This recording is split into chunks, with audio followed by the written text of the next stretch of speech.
So where is Satan focusing his effort? Where is he deceiving most? If this is warfare, then you have to be strategic about when and where you attack. And the best way I can explain where I believe Satan is focusing most of his effort is to look at the polarity and the division amongst conservatives and liberals. And I don't like getting political. I'm not a political person. However, this is more than a political thing. This is more than political division. This is more than a shift in mere values and opinions. This is far beyond that. So it's difficult for me to talk about the deliberate attack from Satan and evil without also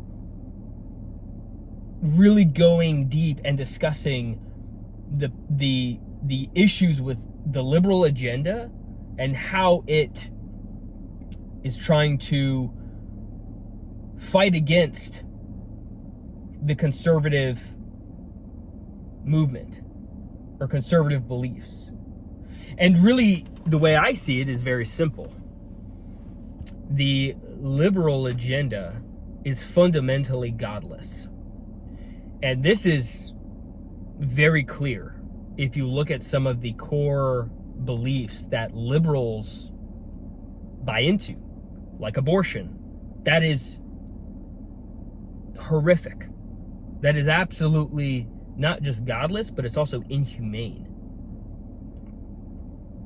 If you look at things like the transgender or gender sex changing sort of procedures and things that they think are okay, that liberals think are okay, is also godless. You are essentially taking your biologically designed nature, the way that God made you, and now you're trying to change it into something else that you think is better, that the liberals think are better.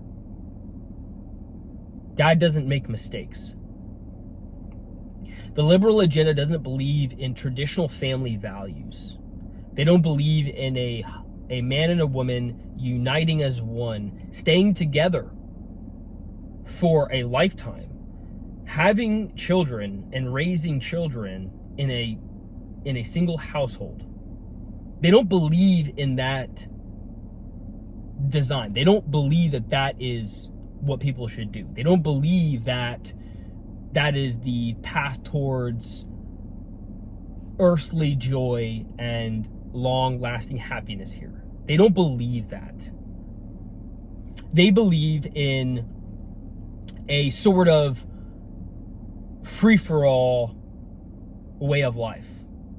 Everybody is free to love whoever they want, have sex with whoever they want, do whatever they want with their body, and essentially have no moral boundaries and abide by no form of values or structure or anything.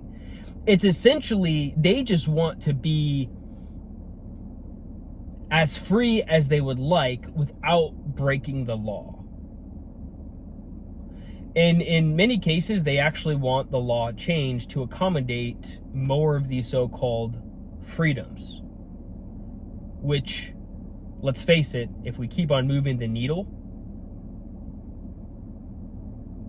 I mean, we're already killing our own babies.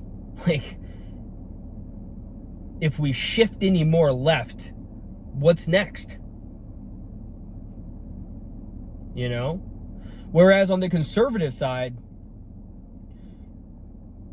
we believe, and conservatives believe, in God, the Creator, first and foremost. That's pretty central. Most conservatives, if not all conservatives, are Christian or believe God as a supreme power. And from that, everything flows. So from God, we get our freedoms. From God, we establish our values. From God, we establish the structure of our families. We lead our country from that. And that is important to understand from a conservative standpoint, because if we aren't anchored in God as a supreme power, and instead we're anchored in however we feel, like the liberals do,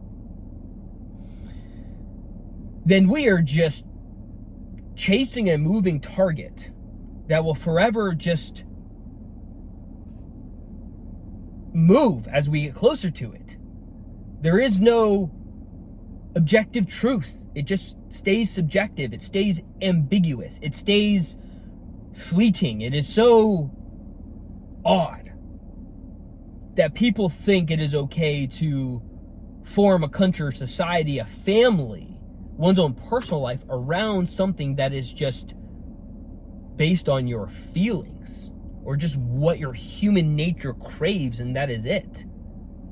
Whereas on the conservative side, regardless of how we feel, what our passions are, what our flesh-like desires are, conservatives understand that there must be a moral boundary. There must be values that we abide by, that we hold strong to, that we raise our families within.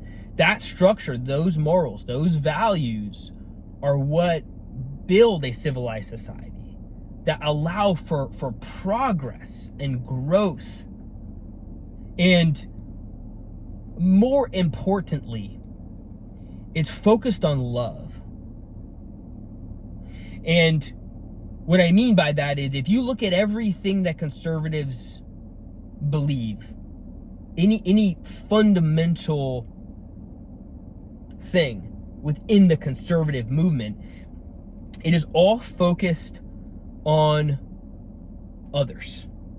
It is all focused on the family. It is all focused on the children. It's all focused on making our education better, more pure, more legitimate, more truthful. It's about pursuing the truth. It's about trying to do everything in and for God.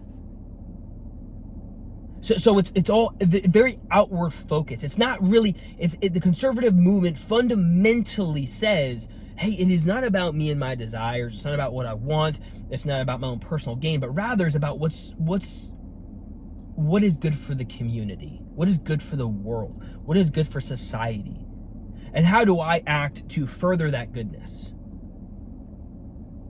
And so that leads a lot of conservatives to do things like understand that self-denial is required, that denying some of the passions of the flesh, your sexual urges, your desire to consume and consume and consume to no end, your desire, the desire to basically say, oh, I made a mistake, no problem, I can just kill it away. I can just dismiss my consequences. No. Conservatives are focused on accountability in our actions, in our daily life, in the things we say, what we listen to, and what we do. And so when you really compare the two, the liberal movement and the conservative movement, it is very clear where Satan is focused, in my opinion. Is he focused on the liberal movement, the liberals who are totally just, they're like so lost, and they're just so far gone, and they're so consumed and brainwashed. Satan doesn't need to do anything else. All he needs to do is just allow them to gain more momentum down the wrong path, and they will snowball down the mountain, down that slope. So Satan strategically is focused on deceiving conservatives, the Christians, those who are trying to be righteous, who are trying. We're not perfect, we sin, and we are wrong at times. But we're still focused on God. We're still focused on the right path. We're still focused on the right thing. Satan is trying to he is deliberately attacking conservatives. He is deliberately attacking traditional family values. He is intentionally trying to destroy the concept of a man and a woman coming together and getting married and having children. He is after that. But don't let society fool you. He is not winning. The media will make you think that. CNN will make you think that. The internet will make you think that. There are people on YouTube that will make you think that. Satan is not winning. But he is fighting like hell to make progress and to gain ground. If we do not shift our focus on God, and in doing so, become conservative in our beliefs, become conservative in our values. If we don't do that, we will give up ground. We will have to fall back. And Satan will progress. He will. We are at a pivotal point in time now in this war, which isn't political. It is not political. It is spiritual. This is spiritual warfare. And this is what it feels like in the flesh, in a society, in a government, in your neighborhood, in your schools. This is what it feels like. This is what it looks like.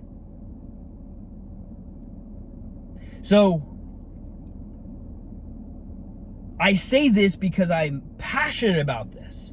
Because this affects me. It affects my family. It affects what I'm trying to do.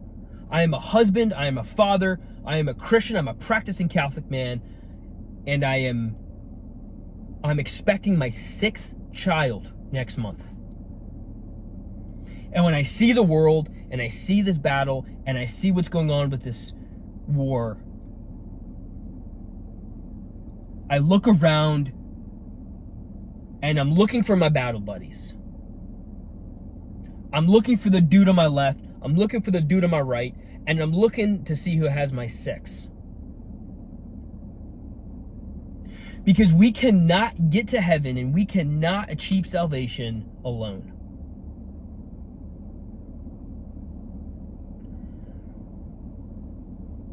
If we are Christian, which is to say, if we are like Christ, or if we are pursuing a Christ-like life, we must do what Christ did. And what did Christ do? Well, he found his people. He found his men. He found his 12.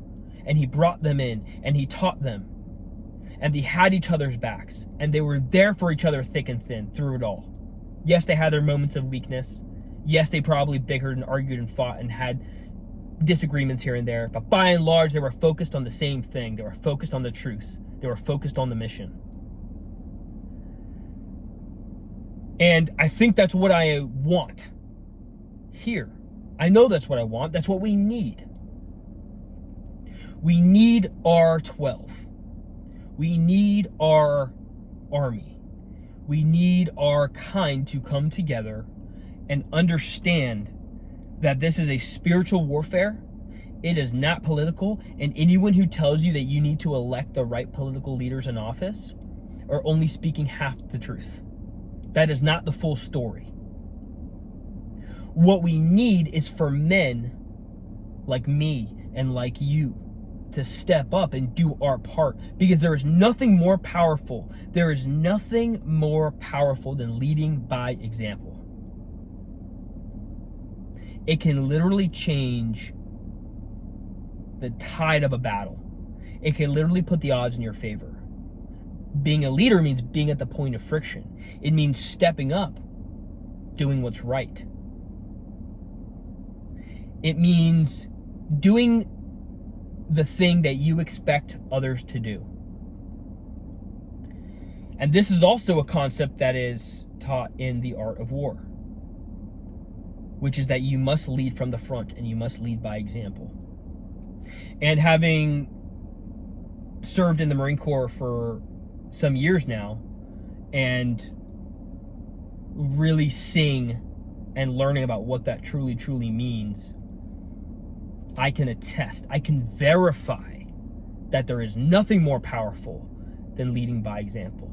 So we don't need more political good people. We don't need any more noise. Even though that's what I'm doing here with this video on YouTube, I guess. I'm just making a bunch of noise, I guess. But hopefully it's worth it.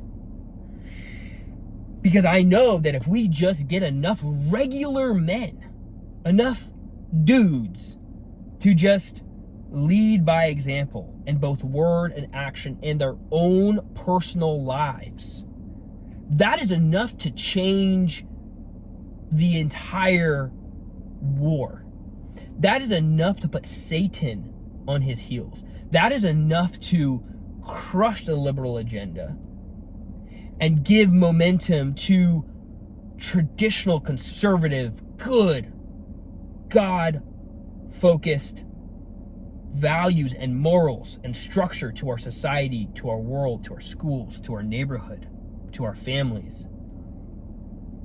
It just takes dudes to lead by example. You can't be weak. We can't be weak. We have to put our faith and trust in God, and we have to come together. Satan is attacking us, not the liberals. He already got them. So, if you are with me, if you are like me, arm yourself. As it says in Ephesians, put on the armor of Christ. And prepare and be ready for battle against the evil one.